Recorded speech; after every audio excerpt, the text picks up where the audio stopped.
G'day guys, welcome back to my channel. My name is Wildkard. Thank you for watching the Wildkard Rugby Show. Like, comment and subscribe. And yes, you are here today because Mr. Joe Schmidt has already leveled the number of wins Eddie Jones had last year in just 2 weeks.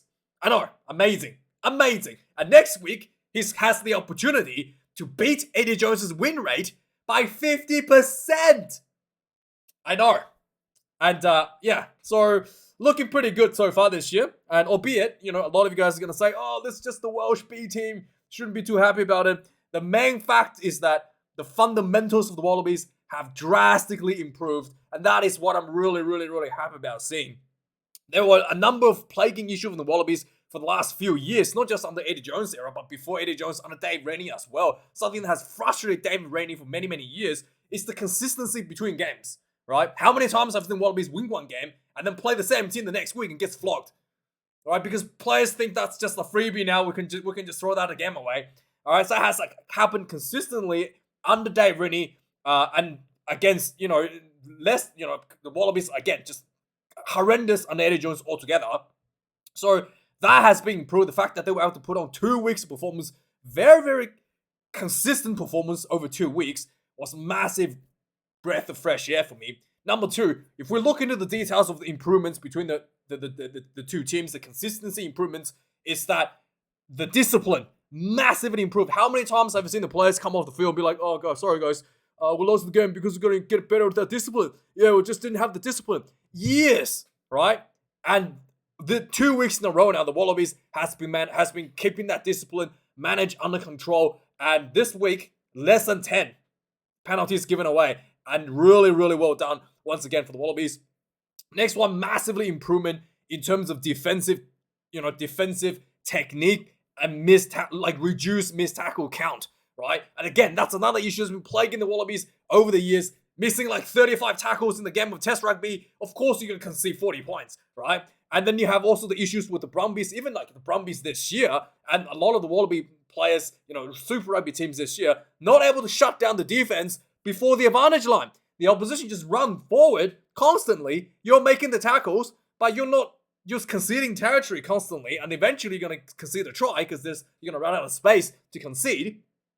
Technique was, so the Wallabies used the technique, really good technique, which is 2 players into the tackle this game. One going low, shut down the leg so you can't run forward anymore. The other one comes up the top to make sure you don't do the offload, just the 1-2 combination, shutting down the player before the advantage line again and again, making it very difficult for the Welsh to go forward. So in combination to that, the Wallabies were able to keep that discipline, so not giving away silly penalties and really, just completely keeping that game under control, which is really good to see. And finally, probably the one thing that worried me the most is the ball handling in wet conditions. So this has also been an issue that's plaguing the Australian players, even in Super Rugby this year. If he ranks, forget about scoring a lot of points. You'd be happy to see a couple of goals getting kicked over.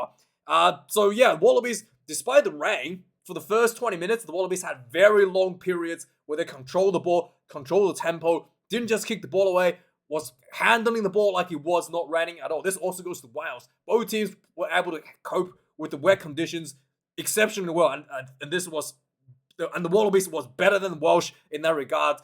And I was really impressed by that as well. So these 3 big key areas massively improved the Wallabies under Joe Schmidt era. Yeah, it's a good sign. Really good sign for building towards something that is potential, that has some potential for winning some big matches that's coming up. So that's number one. That's the big issue there. So the one thing I did think that Joe Schmidt is probably had a small criticism in the way they probably used the bench. I thought Noah Lolesio should have come off probably about a 60-minute mark. He stayed on to 17 minutes. And I thought that was probably a bit too long because he missed the penalty, he missed a conversion, and he missed the tackle leading into a try to Rio Dyer for the Welsh around the 70th minute mark. I thought that's probably his limit in terms of his capability. His tackling, he's probably the one guy that's tackling technique has always been an issue in terms of one-on-one tackles. And I thought Donaldson should have come on probably 10 minutes earlier. And especially considering Donaldson had a great season in Super Rugby, I really don't see why he was kept on the bench for too long. That's probably my only gripe with the way that Joe Schmidt managed this game. Now, when it comes to set piece and scrummaging, the Wallabies did not have the scrummaging as they did with Tupou in the first half, but they did somehow find some more dominance in the second half with Ala Alatoa coming onto the field with Kailea. So that's a big turnaround for the Wallabies. Again, I guess you could say thumbs up for the White Welsh to find a massive improvement against Tupou. But the Wallabies was able to find their way in the second half, adjusting to what the Welsh were doing, getting a scrum penalty of their own without Taniela Tupou, which is really, really big thumbs up for me as well. And Ala Alatoa scored his first try ever. I remember James Slipper scoring his first try in Rugby World Cup. I think it was 2019 or 2015. And he got a kiss on the cheek from none other than the Tongan Thor, Taniela Tupou. I will never forget that. That was a great bromance moment. And yeah, so Taniela, and then, Ala Alatoa didn't get a kiss from Taniela Tupou this time. But hey, can't ask too much. You might get one off the field in the change room or something. But hey, I digress. Next up, so outside of that, the one key area that was a glaring issue last week for the Wallabies was the rolling maul defense. Again, you clearly can see that the Wallabies have tried to work improving it over the week. They tried to just set up the defense before the guy, before the rolling maul, and then they try to jam the maul to stop the momentum right away. Just did not work. The Welsh maul is just really, really good. I do think that they needed to try to splinter the maul down the middle. They needed to really have a lock to just really try to, as soon as the opposition lock come down, you needed someone to really just try to reach over and try to grab the hooker that's coming through and try to fracture the maul from the middle, because the Welsh maul was really tight. And then they just a really nice ball set up, and they just you stop the full momentum here, they just roll around and just kept going, and it was really, really, really, really difficult to defend because they were not able to fracture the center of the maul to stop that momentum. Despite you just pushing, you're pushing one direction, they just roll around you, and then just keep, the maul just kept on going forward. So that was something that, again, the Wallabies did manage to hold one more from scoring a try in the second half, but still very, very concerning. Very, very, still a lot of work to do there for the Wallabies to get through that coming up for the Rugby Championship. Yeah, outside of that, the Welsh, I thought Rio Dyer was really good. The Welsh overall structure was pretty good themselves, but yeah, just really probably lacked a little bit of that big name factor. The Welsh like to play that, that they do usually like to use players like, what's his name? The guy that went to NFL, whatever his name was, I don't even remember. They like to use that faster wingers to kind of open up the game with a bit of a kicking game. I just don't think that they did that in these 2 weeks that's been shown to us. And yeah, it's just, it's a different Welsh team. It's a team that they are building. Good thing is that the maul was really good. The set piece is just one of the very big areas, that the big weapon that the Welsh can use. And yeah, so with that being said, let's have a look at the MASH stats of the game. Louis Rizamet, that's the name of the guy. Yeah, so 4 out of 4 tries for both teams, 416 meters to 288. So one of the tries scored by Taugunu was pretty much a carbon copy of Cheslin Kobe's try from last week, where the Wallabies was trying to find touch. Liam Williams scooped the ball back in field, and Taugunu was probably watching the Springbok game, was right there waiting for the ball to be scooped back in, got the ball, passed right into his hand and scored a try. So that was quite beautiful there. 4 tries apiece, 416 run meters to the Wallabies to 288. So despite the rain, the Wallabies was able to keep ball in hand for the most part of the game, which is really, really nice to see. 13 turnovers conceded for the Wallabies, 12 against the Welsh defense. This is what I'm talking about. 128 tackles made, only 10 missed tackles for the Wallabies. Wales pretty good themselves too. 147 tackles made, 12 missed tackles for Wales. Kicking game, 29 for the Wallabies, 23 for Wales. So the Wallabies had done enough to win in that contest, in the kicking contest. 2 missed conversions for Nolala Osio, 1 penalty miss in a pretty easy spot for their number 10 for the Welsh. I don't remember his name, the new guy. 689 kicks in hand for the Wallabies, 555 for the Welsh. This was really surprising. I really thought the kicking game would be more than that, especially in the rain, considering that the All Blacks kicked 1,000 meters today against England's 800 in the dry conditions at Eden Park. So this was really, really interesting to see that both teams were happy to play ball in hand. 3 rucks lost for the Wallabies out of 94, 5 lost for Wales out of 90, and lineouts. I thought the lineouts was a bit 50-50 at times. 2 lineouts lost for the Wallabies, 3 lineouts lost for Wales out of 9 for both teams. No scrum lost for both sides, but the Wallabies did get scrum penalties. I think in both halves. There was one in the first half I thought it was a bit hard done by the Welsh. They kind of they tried to the scrum kind of got fractured, and it looked like the Welsh were going forward, but the referee ruled that the scrum was going sideways. There was one scrum win for the Wales in the second half, which I thought was illegal, because the Welsh open side flanker on the left, a blind side flanker on the left hand side, this was on the short side, was pushing, or basically moved himself up next to the prop and pushing into the Wallabies loose air prop as if he was a prop. So he was directly pushing onto the Wallabies prop, which you are not actually allowed to do. And he was attached, he was basically attached next to his own prop. So that was illegal, but the referee did not call that, giving the Welsh a penalty there. So that was a bit weird to see. Outside of that, this is another area that's massively improved. 8 penalties considered, 12 for the Wallabies, 12 for the Welsh. There was 1 yellow card against Salakai Lotu. I thought it should not have been a yellow card because one of the players completely ducked into it. Pretty big duck into Salakai Lotu. I mean, you really can't do much. He's already down and low and we're going for the tackle. I think it shouldn't have been a yellow card at all. And outside of that, the Wallabies did concede more try during that 10 minutes, but outside of that, they did well to hold out without conceding too many points. So let's do a quick recap of the game. It took 7 minutes for the Wallabies to get their first try on the board. They had a what do you call it? So the Wallabies had a penalty. Instead of going for the 3 point, they backed themselves. So they just, sorry, not a penalty. So the Wallabies were actually defending inside their own 22. They got the turnover and there was just right in front of their own try line. Instead of just kicking the ball out, they tried to run the ball for 95 meters. And I thought this was crazy. But hey, Andrew Callaway got the ball from Tom Wright. Both players under pressure.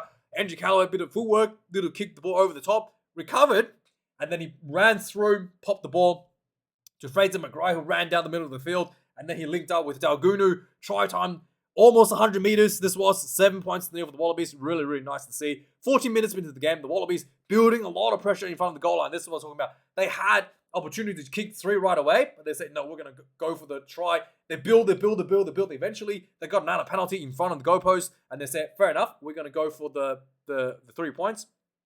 And that's what I want. I want to see them try for the try first before going for 3 points. And they built a huge long phases without losing the ball in the rain. So that was really, really well done. 10 points to nil. 15 minutes into the game, there was from the kickoff, immediately Wallabies given a penalty.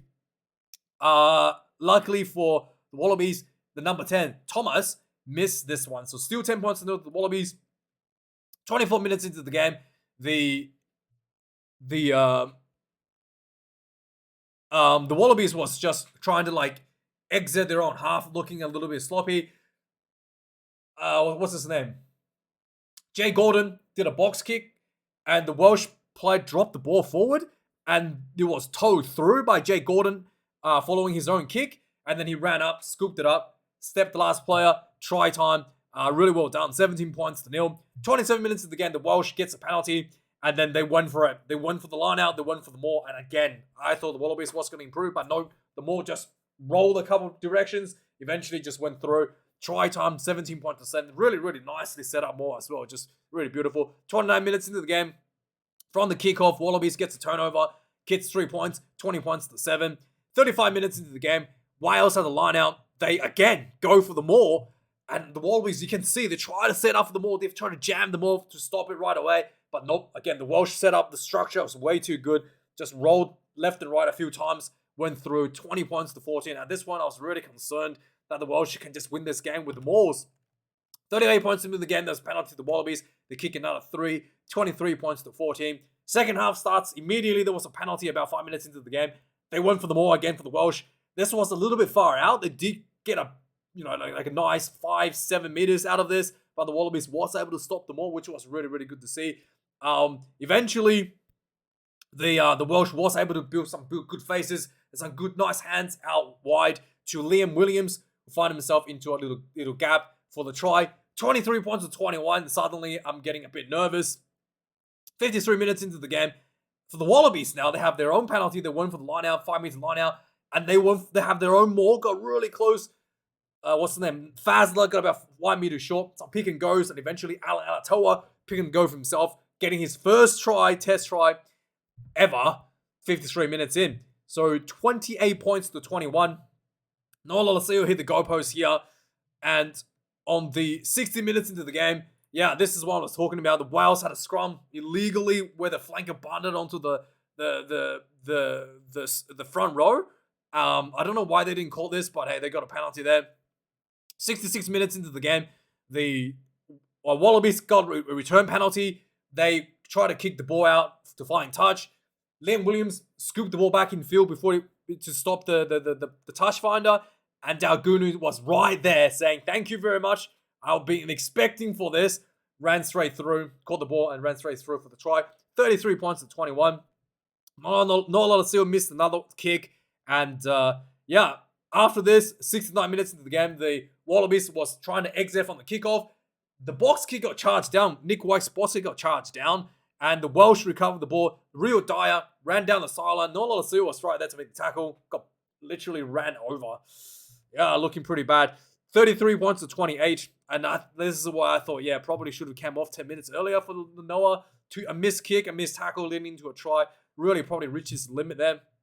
And Donaldson finally comes on after this try was conceded. 76 minutes into the game, there was a penalty for the Wallabies inside the Welsh half. A quick tap from Tom Wright ran into the 22. Another penalty for offside. And then the Wallabies spread hand, almost went into the corner for Daugunu. Got a bit close, but no, didn't quite get there. They went back for the penalty. And Donaldson kicked this one, 36 points to 28. And that was it. The Wales was out of reach, 8 points behind with about 3 or 4 minutes left.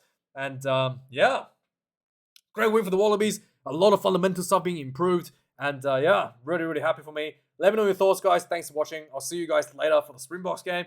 And have a good weekend. Cheers.